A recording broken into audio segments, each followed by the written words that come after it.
Buenas tardes, mi nombre es Andrea Yamilet Cantera Martínez, estudiante de la licenciatura de Psicopedagogía, sexto cuatrimestre del Instituto de Estudios Superiores Emprendedores Alfred Nobel, con clave 20MS-U00741. En esta ocasión vamos a hablar sobre un tema muy importante, como lo es la evaluación. El dar un valor, valoraciones a algo o una persona. Bueno, vamos a ver entonces. Es importante mencionar aquí que el hecho de evaluar es un proceso natural de los seres humanos, es decir, nosotros evaluamos sin darnos cuenta, así, cualquier cosa. Entonces, por ejemplo, quizás nos ha sucedido el hecho de que digamos, no, pues cuando yo te vi o cuando yo te conocí, te consideraba tal, o vi esto de ti, o sabía que eras así. ¿Por qué? Porque nosotros sin querer, simplemente con ver a la persona, nosotros estamos dando un conocimiento, una valoración de lo que pensamos o percibimos de esa persona. Entonces, de esto se trata la evaluación. Sin embargo, la evaluación puede estar en cualquier ámbito, laboral, de justicia, periodismo, etcétera. Pero de lo que nosotros nos vamos a enfocar en esta sesión es en base a la evaluación educativa, de la educación. Entonces, como docente es importante saber esto. ¿Por qué? Porque vas a evaluar los conocimientos que tus alumnos adquirieron a través de un cierto periodo, de, no sé, de alguna lectura, de algunas clases. Entonces, por esto es importante saber qué es evaluación y cuáles son sus características. Bueno, en sí, la evaluación educativa es un proceso continuo y personalizado que nos hará conocer o nos dará la oportunidad de conocer cómo está evolucionando nuestro alumno, qué es lo que se le dificulta, en qué tengo que ayudarlo, si se están cumpliendo los objetivos que tengo al aplicar alguna metodología o algo en particular. Y para el alumno también es importante. ¿Por qué? Porque funge como una motivación positiva a que si estoy haciendo tal cosa voy a lograr tener una buena calificación y en base a eso voy a tener una recompensa, es decir, un reconocimiento, y por eso es importante. Por otro lado, también debemos de saber que la evaluación del aprendizaje no solamente es decir, bueno, te evalúo y ya, sino que lleva un proceso. ¿Cuál es este proceso? Bueno, principalmente tenemos la evaluación del aprendizaje. Claro que ya debimos de dar algún, por ejemplo, dar una explicación sobre un tema, por ejemplo, digamos. Entonces, ¿qué pasa después? Nosotros vamos a obtener información en base a lo que mi alumno aprendió. Por ejemplo, el hecho de que yo le pregunte, ¿qué entendiste de tal lectura? ¿Cuánto es esto por esto? Dependiendo de qué materia estamos hablando. Entonces, el segundo paso es saber o obtener información en base a sus conocimientos, la actitud o el rendimiento que mi alumno tiene. Posteriormente, pasar a interpretar esta información a lo que yo pienso, qué es lo que me da a entender. Entonces, por ejemplo, si yo le pregunto a mi alumno, ¿cuánto es esto por esto? Y él se queda pensando y no me sabe dar respuesta, ¿qué es lo que yo voy a interpretar? Que la metodología, la que yo estoy utilizando con él, no está funcionando y debo buscar otra, ¿sí? Entonces, posteriormente, bueno, como decía, voy a obtener esa información de él. Seguiré a formar unos juicios de valor, es decir, ¿está funcionando? ¿No está funcionando? Y así, posteriormente y como último, pasar a tomar decisiones en base a situaciones futuras. Si la metodología la sigo utilizando o la cambio, si pongo otro método y así. Bueno, este es el proceso que lleva la evaluación.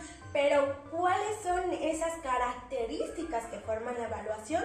Principalmente tiene que ser una evaluación continua. Esto quiere decir que se realiza a lo largo del proceso de enseñanza-aprendizaje. Segunda, debe ser integral, porque debe integrar tanto el desarrollo y el crecimiento del alumno y las condiciones en que éste se está desarrollando, la sociedad en la que se está desarrollando. Bueno, como tercero está que es sistemática. ¿Por qué? Porque presenta objetivos claros, instrumentos adecuados y criterios que deben ser de valoración definida. Y cuarta, se debe de adaptar a las condiciones. Debo buscar, por ejemplo, una metodología que se adapte a las condiciones, a las circunstancias, tanto de la comunidad en la que se desarrolla mi alumno, como en él, cómo lo acepta, cómo lo reproduce, ¿sí? Quinta, debe ser participativa, es decir, debe incluir a todo el contexto del alumno, no solamente el alumno y el docente, no. Es importante también incluir a los padres de familia. Por ejemplo, sucede cuando hacen algún programa, un taller, involucran a los papás, involucran a los hermanos. ¿Por qué?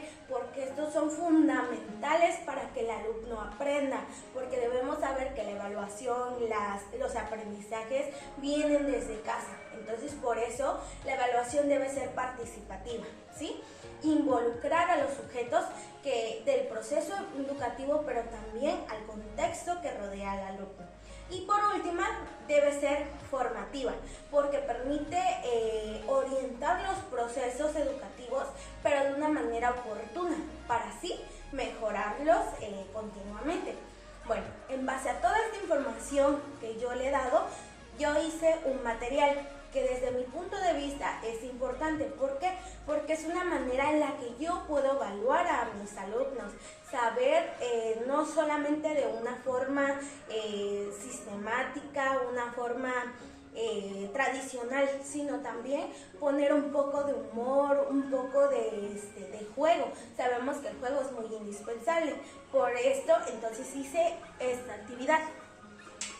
Bueno, no es una actividad en sí, pero se trata de que mis objetos que representan la evaluación, en este caso es un libro, se llama Kirikou y las bestias salvajes, y esta pelota. Bueno, aquí tengo algunas preguntas bases. ¿De qué se va a tratar esto? Pues bien, la manera en que yo podría evaluar al alumno, o la manera en que se me hace más fácil evaluar los conocimientos que yo le he adquirido, bueno, va a ser en base a un libro. Este libro me gusta mucho y, por ejemplo, esto está hecho con hojas reciclables de otros libros, en este caso, pero le puse la portada del libro, esta pelotita igual, y una cartulina, un pedazo de cartulina donde tengo escrito algunas de las preguntas. Cabe aclarar que el libro pues es diferente, pero ¿qué representa este libro? Este libro me parece un libro muy interesante para aplicarlo a los alumnos, ya que se trata de un niño que, como nos podemos dar cuenta, es de otra cultura. Entonces, al leer este libro me pareció muy importante, y además de que enseña diferentes valores, también este libro te da a conocer cómo actuar, o que no importa la diversidad cultural. O sea, hay diversidades culturales, pero sin embargo esto no debe definirnos por lo que somos, o cómo actuar, o cómo que sean con nosotros, ¿sí? Entonces, este libro es indispensable para eso, y por eso lo elegí. Bueno, entonces, la forma en que yo evaluaría a mis alumnos sería leer una parte de este libro, por ejemplo, todos los días leer 1 a 2 páginas entre todo el grupo. Y después, terminando esto, hacerlo de la papa se quema, que por eso puse esta pelota, porque es el de la papa se quema. ¿Cómo haría esto? Lo pasaría con todos los alumnos, y mientras se lo estarían pasando diría: la papa se quema, se quema, se quema, se quema, se quemó. Donde tocó se quemó, se le harían alguna de estas preguntas claves. Por ejemplo, aquí tengo de qué se trató el texto, qué nos enseña, cuántos personajes menciona, quién es Kirikou, qué valores nos enseña, así.